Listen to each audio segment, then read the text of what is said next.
welcome back to my channel. If you don't know me, I'm Denise. I'm a language teacher and enthusiast. I love languages so much, and in today's video I'm going to tell you exactly how I learned 5 languages: English, Chinese, French, Spanish, and of course my mother tongue, Italiano.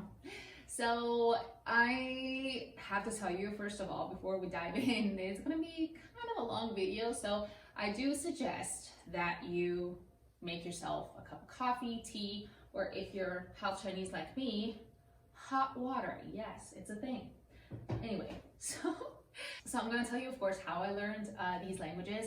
If you want to get to the very quick and technical answer, go to the end of the video. I'm going to tell you running from the start. Otherwise, this is going to be basically my story. So, you ready? Let's start. So basically, it all started, very dramatic, it all started like, let's say, a Saturday morning in 1998, and as I'm saying this, I feel like 200 years old, but anyway, so I was 6 years old, and at the time, on Saturday, we would clean the house, so I was helping my mom do that, and at this moment, I hear it.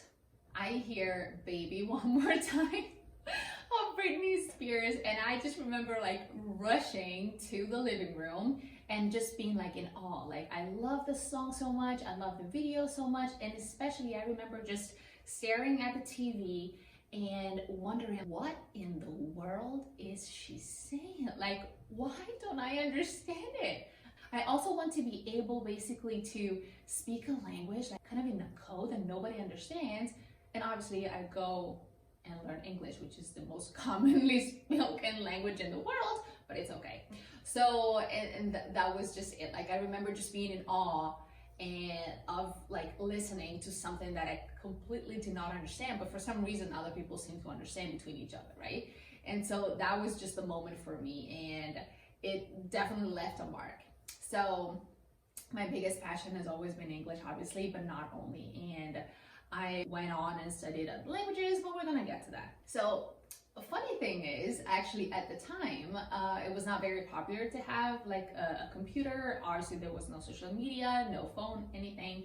So how did I actually learn English? It was very funny. So yes, of course I was studying it in school, but you know, elementary school. Basically what I remember doing is, I feel like 300 years old right now. So I was playing the cassettes.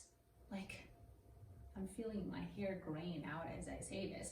But yeah, I remember just playing the cassettes, like play and then write what I heard. Keep in mind that I'm Italian, so I did not know how to write English, what it meant. So if I heard you, I would probably be writing in Italian. That would be I, you. So like, just imagine, like if I found those papers, I would just pay for that. But anyway, so, and I remember just writing down, because also I love singing so much, and that was my way to practice English. So I was pressing play, writing down what I heard all over again. And this way I would have English, I would have lyrics, and I would just sing what I wrote. Just imagine this, right? And then later on, we got a computer, and I was translating all the lyrics of the songs. And get this is a topic for a whole other video, but seriously, like, this is like why I'm always saying, like, if you're not a native English speaker, the funniest things happen in this regard, which is, imagine that the first album I got ever, the first CD was, and I was 13 years old, Eminem. Like, what sane parent would get a 13-year-old an Eminem album? Like, what? But of course, because my parents did not know a single word of what Eminem was saying, of course that's what happens, right? And again, this could be a whole other video, because the number of times that I heard maybe background songs for weddings, and it sounds so romantic while the singer is basically saying, I hate you, you blah, blah, blah, blah, blah. Anyway, this is a whole other video. But yeah, learn English, that's the point. Anyway, I remember loving it because, of course, I did not also understand what he was saying, but he was speaking so fast because he was rapping, and again, I just loved it so much, blah, blah, blah, blah.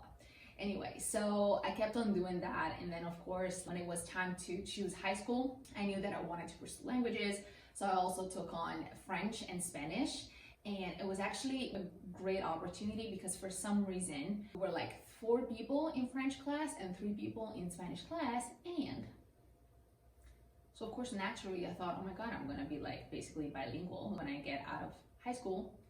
But of course, the school system is not always working, right? This is a whole other topic as well. But yeah, we had very good teachers. We had not very good teachers, but anyway. But this is a little bit of a hint why I decided to open my own language school. Just to say. Anyway, so I was very passionate because I was studying literature. We were working on speaking, on writing, on reading. So it was like very good immersion, which is also a key word in relation to learning a language, as I'm gonna get to later. And then when it was time to choose university, it was actually a very not easy choice for me to make. And if there's any kid watching this, the last year of high school, just know that if you don't know what you're gonna do with your life and what faculty you're gonna choose, you're not alone. Like, I knew that I liked languages, but at the time, the last year was so tough. It was so stressful. There was so much going on that I literally decided what university I wanted to attend 2 weeks before the entry exam, and that was in August, right? So like, just a small note, if you want to really feel what's you and your direction, sometimes the only way is like to be silent and not have distractions and not have like stress of any kind. But anyway, this is again another topic. And so basically I decided that I wanted to pursue languages. That's what I wanted to do. And so I decided, yeah, languages, but I wanted to do something even more challenging. And so that's why I chose Chinese and English. So I did this bachelor degree, and in Italy is either 3 years or 5 years. So that was 3 years. And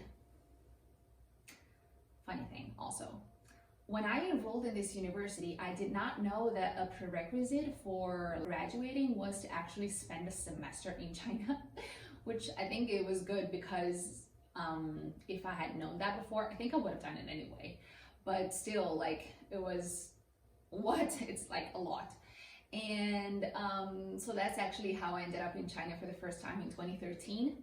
Funny things, actually, the first months were really tough. I remember sending a message to my mom saying, like, Mom, you know, like, my dream has always been to go to New York. I wanna, like, I'm doing this, but as soon as I go home, I wanna graduate, find a job and just go to the States.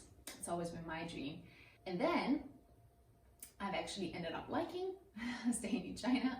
I fell in love in China. And so, nope, it was not a Chinese guy. That's the #1 question people ask me all the time. So it was not a Chinese guy. And so, yeah, I decided basically, like, I loved the environment. It was like foreigners everywhere. I was in an international college, so I was speaking English and Chinese the whole time. I was also speaking French. Yeah, so that changed. I mean, I started really liking the university. Of course, I was in love. The things we do when we're in love. And so I came back to Italy, and then I did all my exams. I got ready. It was so stressful. Like I always say, did not leave for 6 months. I do not recommend that.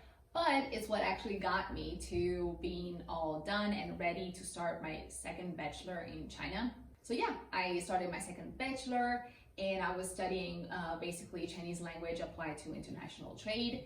And at the time, I was also working part-time as an English tutor, which I had started, I had started tutoring when I was 16 years old, and it was actually a very good thing because at the time it was a very popular moment to be an English teacher there. A lot of people, a lot of parents were trying to look for tutors for their children. So I was studying, speaking, and also teaching English at the time. So it was like a full immersion. The immersion is a key word here in the How I Learned 5 Languages. So keep that in mind. I'm going to talk about it later more in detail. And so yeah, I was studying, I was working too much, of course, because it's always like that. Yeah, and then when I graduated, I actually kept on, I became a full-time English teacher, and first at a training center, then at a company. And also that was amazing because I was speaking Chinese the whole time, but also English. And so again, full immersion of the language. I was also speaking French from time to time, some French. So, and I was really exposed to the language the whole time. So that was amazing. Actually, I stayed there for a couple of years and then I came back right before COVID hit. And that was a kind of a tough time for me because I knew that I was not actually, well, this is again, whole other topic of video, but basically I took a sabbatical, a year and a half, trying to understand what my next move would have been. And then the education was born, my business. So like language courses and language services. And basically that's what I do now. Now you've got again, my whole story, you have an overview of what that was like. But now I really want to get into the specific ways of how you can learn a language. So if you actually think about it, I did use different approaches to learn different languages. So Chinese, I've studied here 3 years and then I lived in China for 6. And then English, I've actually never been to the States. I'm planning actually to go in the next few months for the first time ever. This is very key, yet I speak English probably, pretty well, right? And French and Spanish in school, and then, just so different approaches. So what is actually the truth about how I learned these 5 languages? I want to say that the key, and this is of course is my tip for you, is full immersion. You can think about it this way: listening, speaking, reading, and writing. Of course, each language has its own technical things to do, but in general, when you do listening, reading, speaking, and writing, you actually are into the language, and that's how you can learn it. So do you have to go to another country to learn it? No. Look, I've never been to the US yet. I speak English pretty fluently, right? Does it help? Obviously. When I was here, I was studying Chinese, but it was not until I actually went there and I was really fully immersed in the environment that it got better. And also, very important, I was living in China, I was studying Chinese, yet I was not able to speak it until I started working. Why? Because I was speaking actually the language every day. I was finding myself in a situation of speaking it, so not just academic language or remembering things by heart and all of this, but I was actually in conversation all day. And that's actually why, of the 4 skills, the one that I specialize in is obviously speaking, because in my experience from growing up to high school to university to living abroad, actually what I really struggled with was the speaking part, because for some reasons, and I also understand this, we never basically practice speaking. So we do tons of exercises, grammar exercises, we do writing, all of this, we go to class, it's all good, but listen to me. I've literally done 2 bachelors in this, and I lived abroad, so I know what I'm talking about. I've been tutoring since I was 16 years old, and yet until I actually started speaking the language, I wasn't able to speak it. So it's very important to do all 4 skills. I'm not saying that you can skip one over the other, because even if you become so good at speaking, but you don't understand what other people are telling you, that's also what I always tell my students. You might use this sentence, but if someone else uses another one, you have to know it. You have to work on pronunciation. Maybe you have an accent, so that's why you don't understand when someone tells you the same thing, but with the right pronunciation. I'm digressing. But so work on all the 4 skills, but my personal advice, it might not be true, but it's true for me and from my experience and what I see with my students and all of that, but most of all with me, is work on speaking. So what I always say is you can't speak the language if you don't speak the language. So you can do all the exercises in the world, you can attend all the classes in the world, but if you don't speak the language every single day, there's no way that you can do this. Also remember, speaking and writing are the most, let's say, challenging skills to develop because it's production. So listening and reading is input. You can read something, you can listen to something, you can associate it. That's already difficult, but while speaking and writing requires you to have done it's your own production. So when you write, you can still change and think about it, but especially when you speak, you either know what to say or you don't, right? And so work on speaking. Now, again, how do you basically create yourself this language environment? So basically, again, find a way to basically work on listening, reading, speaking, and writing. And please, please, please, please do at least start with what you like. It's already hard to start a new language, and also the emotional side of it. You might feel like it's a big thing to take over, and it's, you know, it's going to take time, by the way. It's going to take time, but it's perfectly doable. If I do it, why can't you do it, right? You don't have to be especially gifted, all of that. No, just think about all the people that move abroad because that's their new life. They find a way to learn the new language, right? So it's perfectly doable, but make it easy for yourself. So start with topics that you like, and then do listening, reading, speaking, and writing exercises. Now, if you subscribe to my newsletter, you can download, it's actually automatic, download a free like PDF to build yourself an English, in this case, routine, but you can actually apply it to all the languages. Yes, there are some specific things you need to do for each language, but in general, work on these 4 skills. You don't have to do it. You can find something similar. This is, of course, something that I created, so I know that this is something that works. But basically, on the first page, you choose the topics. So what things that you like, that give you joy. Again, not just because it's easy, but also because it makes the learning process easier. And then every day, I give you like specific listening, speaking, reading, and writing exercises, so you can feel and start to like build an English routine or a French routine or a Chinese routine, right? So the key is immersion. You have to surround yourself with listening, speaking, reading, and writing. And the more you do it, the more you're training your brain that that's also a part of it and who you are. So I hope you liked this video. This is my story. If you have any questions, please feel free to leave them below. I'll be more than happy to reply. And I guess I'll see you next time. Bye.